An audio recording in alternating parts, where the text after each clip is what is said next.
Japan and Vietnam have agreed to step up security and defence cooperation.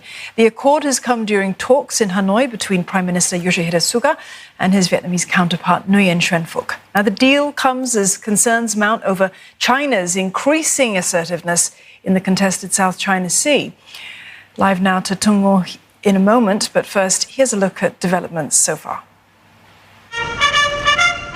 Japanese Prime Minister Yoshihide Suga arrived in Hanoi on Sunday as part of his 4-day visit to the Southeast Asia. The trip is Mr. Suga's first overseas foray since rising to Japan's highest post last month. In a joint statement, Prime Minister Suga and his Vietnamese counterpart Nguyen Xuan Phuc say peace and security in the South China Sea is among their top priorities.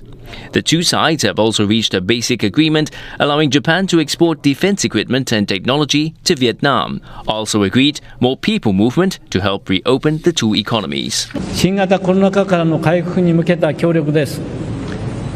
本日、ビジネストラックの運用開始と双方向の旅客便の再開でも合意をしました。サプライチェーンの多元化を推進します。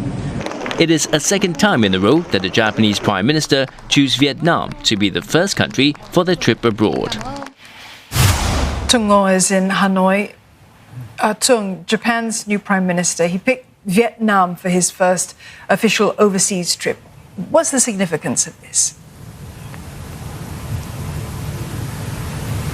Well, this visit to Vietnam, Japanese Prime Minister Suga to Vietnam, is to affirm Vietnam as a strategic partner in Japan's engagement in Southeast Asia and in Japan's vision for open and free Indo-Pacific. Vietnam and Japan bilateral ties are at its best over nearly 50 years of relations. That is based on high level of political trust and convergence of interest. And economic interest has been a key pillar. But this visit of Japanese Prime Minister to Hanoi is not just to cement economic and investment ties, but also to beef up security and defense cooperation.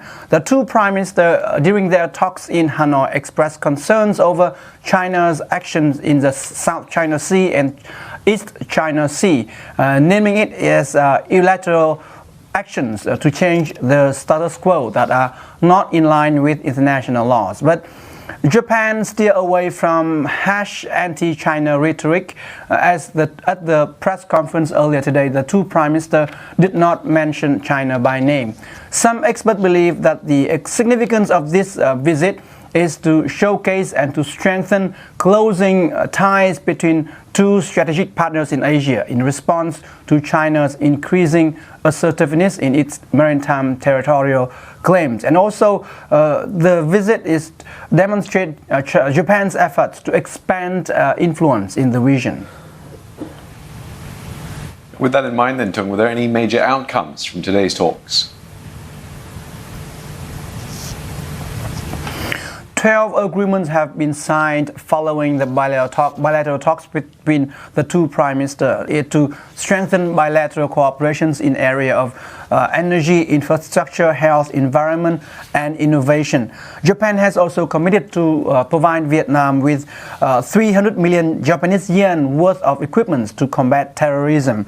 And Japan has also committed to provide Vietnam with 4 billion yen to address COVID-19 pandemic and its impact. And the two prime ministers also agreed to work together to maintain peace and stability, particularly in the South China Sea. And let's take a listen to what Vietnamese Prime Minister Nguyen Xuan Phuc has to say on this. Hai bên tái khẳng định tầm quan trọng bảo đảm hòa bình, an ninh, an toàn, tự do hàng hải và hàng không tại Biển Đông, thúc đẩy giải quyết tranh chấp bằng các biện pháp hòa bình, không sử dụng vũ lực hoặc đe dọa sử dụng vũ lực, nghiêm túc tuân thủ luật pháp quốc tế, nhất là Công ước của Liên Hiệp Quốc về luật biển 1982 trong các hoạt động trên biển. The two prime ministers also reached a substantial agreement that paved the way for Japan's transfer of defense equipment and technologies to Vietnam in the future. And Japan also renewed its commitment to assist Vietnam to improve Vietnam's defense capabilities.